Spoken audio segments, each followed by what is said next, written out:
Avant de repasser le micro à Pierre qui a écouté tout ça et pour voir aussi quelles sont les évolutions, quelles questions vous auriez? Moi j'en ai tout un tas, mais je ne vais pas.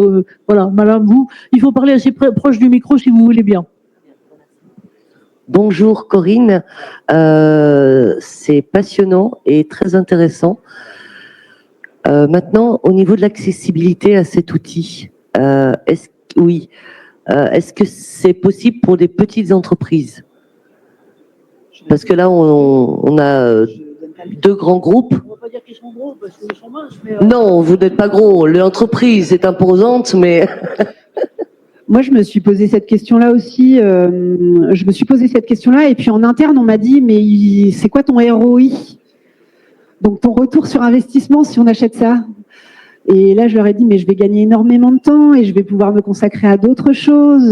Donc finalement, franchement, c'est pas si énorme que ça. Ouais. Moi, je lis deux questions dans ce que vous dites. Une, peut-être, Pierre, tu peux répondre là aussi. Et l'autre qui est, parce que j'ai exactement la même question avec, par exemple, pardon de revenir toujours sur mes chéris exosquelettes, mais là, l'un de mes intervenants demain me dit, et madame, si vous pouvez plaider pour moi, parce que moi, je suis auto-entrepreneur, je suis gérant de mon propre truc, et c'est dégueulasse. Alors, il me l'a pas dit comme ça, mais moi, je le dis comme ça parce que je trouve que c'est vrai. C'est dégueulasse parce que si on a des salariés, on a droit à des aides. Si on est auto-entrepreneur, que dalle. Alors, pardon, mais moi, j'ai vu ça aussi dans d'autres univers, avec par exemple les infirmières.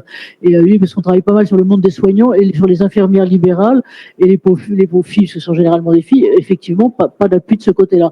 Donc, on va aller faire des manifs, mais il faut le. Pierre, à toi, pardon. Oui, peut-être pour répondre à cette question, en fait, ça va dépendre vraiment de la structuration interne de l'entreprise. Est-ce qu'il y a quelqu'un qui est dédié à ces missions-là ou pas? C'est vrai que pour les petites structures, on peut accompagner aussi les petites structures dans leur démarche de prévention au lieu de les équiper si on sait que elles n'ont pas les capacités humaines pour utiliser l'outil, parce que derrière chaque outil, il y a des utilisateurs et il faut pouvoir en avoir pour pouvoir aussi pérenniser la démarche. Ouais. Ouais.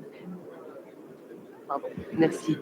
Pour situer, je suis en train de créer mon entreprise pour aider les toutes petites entreprises qui n'ont pas justement de personnes dédiées. Donc moi, je suis QHSE, RSE, etc. Mais c'est faire des interventions ponctuelles pour les aider, pas s'installer à domicile. Et en fait, c'était pour mon entreprise qui va dans d'autres entreprises pour justement les aider de manière ponctuelle sur des points, parce que n'oublions pas que les toutes petites entreprises, c'est aussi un nombre de salariés colossal et qui sont aussi un peu les laisser pour compte, si je puis dire, comme les auto-entrepreneurs, etc. Voilà, donc c'est ma démarche en fait. Tout à fait. On a des cabinets d'ergonomie de 1-2 personnes qui utilisent nos solutions dans leurs prestations ergonomiques. Donc c'est vrai que voilà, ça dépend en fait du besoin, mais oui, c'est totalement cohérent. Et vu que c'est qu'une technologie numérique, il n'y a pas d'investissement lourd au départ avec du matériel ou autre. Donc c'est tout l'intérêt aussi de ce type de solution. L'intérêt, effectivement, c'est que c'est un matériel léger, d'un certain côté, léger, qui est utilisable relativement aisément, mais sur le fond et sur le besoin de pousser ce que tu citais tout à l'heure, les CARSAT, CRAMIF et autres ANAC qui pourraient aussi être poussés là-dedans et les inciter à, il faudrait peut-être qu'un jour on les mette dans un bocal et qu'on les pousse un peu. Ouais. Benjamin. Je vais juste rebondir. Effectivement, c'est léger et moi, j'utilise la version light. Donc juste avec le smartphone, enfin, entre guillemets, j'ai pas la caméra déportée, etc. Et la version avant d'avoir Kimea, j'étais avec une grosse valise qui pesait quelques kilos et quelques milliers d'euros aussi, enfin même dizaines de milliers d'euros. Là, on est sur quelque chose de quand même. Je sais pas être une grosse entreprise, en tout cas une entreprise importante. On fait attention parce que sinon, en fait, si on amène un truc qui va être excessif, notre employeur va pas forcément nous dire oui. Et effectivement, on gagne énormément de temps. Donc moi, maintenant, j'ai plus qu'un smartphone. Hein. Enfin, au-delà de mes autres équipements, mais je m'évite de me trimballer avec 3 à 4 valises.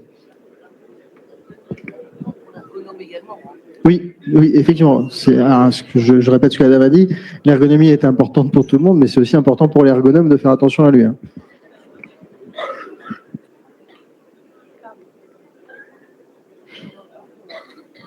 On a anticipé, voilà, pardon, merci de te prendre comme zappeuse en chef, en plus d'ergonome en chef là-dessus. Vous vouliez rajouter quelque chose, Benjamin, sur ces questions? Autre question, on a encore 3 minutes, je crois, 4 minutes, un peu plus.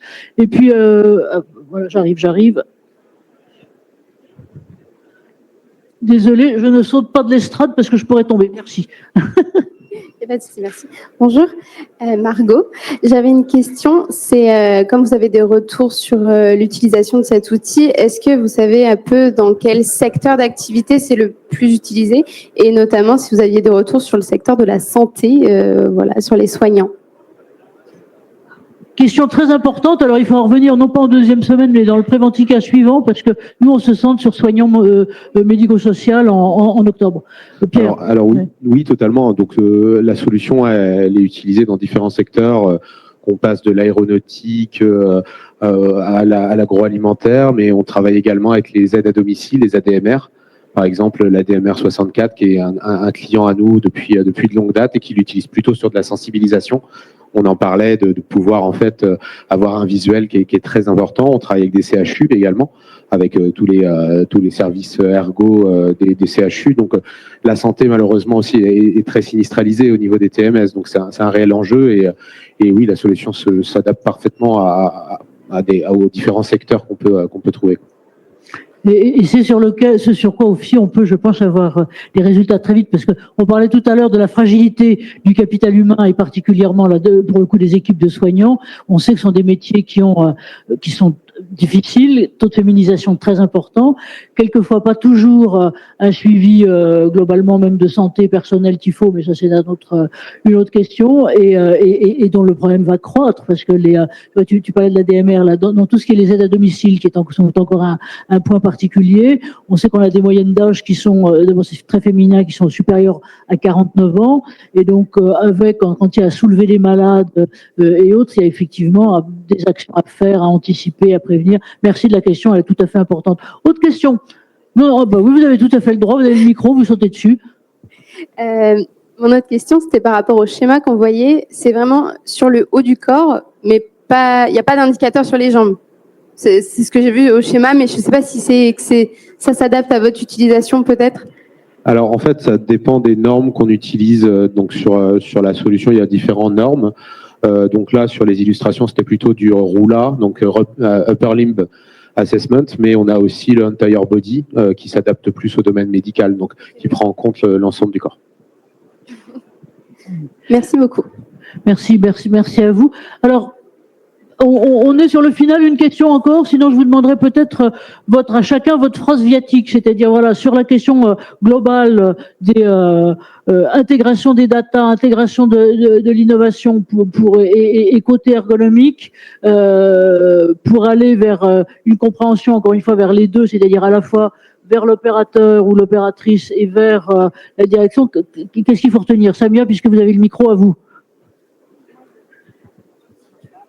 La phrase peut-être de fin, conclusion, pour moi, c'est effectivement un outil qui permet de comprendre le travail, de le transformer, mais ça permet aussi d'aller au-delà et de transformer aussi le dialogue social en interne. Oui, ce que vous disiez, le message fort, c'est le dialogue avec les interlocuteurs, ceux qui peuvent être réticents, par exemple sur site, on n'a pas dit que particulièrement, mais peut-être que, écoutez, ma cocotte, j'aurais d'autres choses plus sérieuses, enfin, je sais pas si vous appelez cocotte, mais ça peut arriver encore. Et de la même façon, pour objectiver l'exemple que donnait tout à l'heure Benjamin sur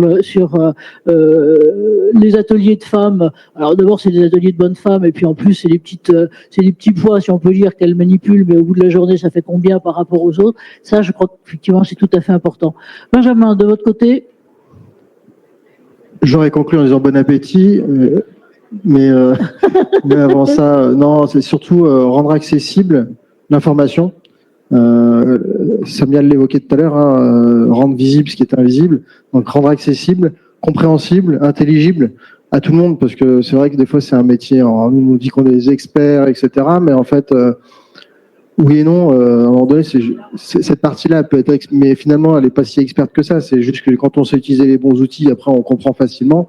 Nous, le plus dur, c'est de rendre finalement intelligible l'information pour qu'elle soit facilement compréhensible.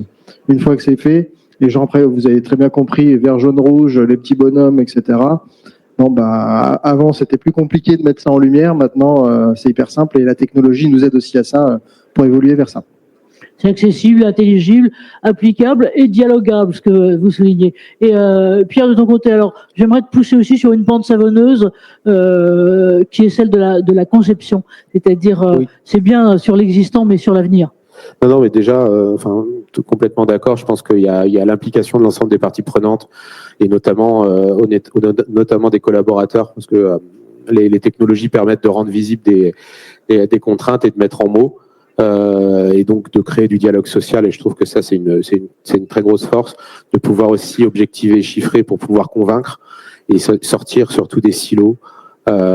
Du tout HSE et du que HSE pour pouvoir aussi aller regarder au niveau de la conception, au niveau de l'industrialisation, parce qu'il y a des vrais leviers de performance et des leviers aussi pour convaincre au sein des entreprises qui permettent de déjà gagner en efficacité, de prouver encore plus, tout en préservant le capital humain et ce qui est le plus important dans une entreprise pérenne. Et pour moi, il faut réussir à marcher sur ces deux jambes-là, et on voit que de plus en plus de méthodes arrivent aussi par le biais de sponsors en ergonomie aussi dans les entreprises à aller vers la mise en place de critères ergonomiques dans les conceptions et autres. Et ça c'est tout bénef parce que, comme tu disais, la correction, ça a ses limites. Avant, tu faisais 80%, maintenant, c'est de la conception, parce que la conception, c'est là où on a du vrai levier. Et la conception, ça se fait également avec l'ensemble des parties prenantes qui construisent les nouvelles lignes. Et la bonne pratique et la bonne façon de faire. Moi, ma conclusion, ce sera celle de s'occuper de madame, là, qui va se sauver, mais elle a raison, c'est-à-dire la capillarité vers les PME, TPE qui sont le tissu français. Voilà. Mais écoutez, je vous propose qu'on les applaudisse un maximum, parce qu'ils ont été super, et vous aussi. Et donc, prochaines étapes, voilà, merci, voilà. Si jamais tout à l'heure vous avez envie, cette fois-ci côté équipement, de venir voir les exosquelettes, eh ben, ça sera par là. Et demain, de soutenir du côté des métiers de la maintenance, encore une fois, métier très méconnu. Vous êtes les bienvenus aussi. Et pratiquement, grâce à Jean-Loup et puis aussi, on aura la semaine prochaine. Donc, si vous avez badgé, on vous enverra tout ça, à la fois le replay, et puis on s'efforcera de faire un compte rendu et de rester en relation avec vous, et aussi toutes les questions que vous voulez nous poser, ça nourrit, comme celle de madame par exemple, celui d'octobre, je sais pas si ça sera le 7, 8 ou le 9, mais ce sera très certainement là-dessus. Donc vous êtes de corvée de bonheur pour ces dates-là. Merci à vous tous nous avoir suivis. Bon truc et bonne suite de salon. À bientôt.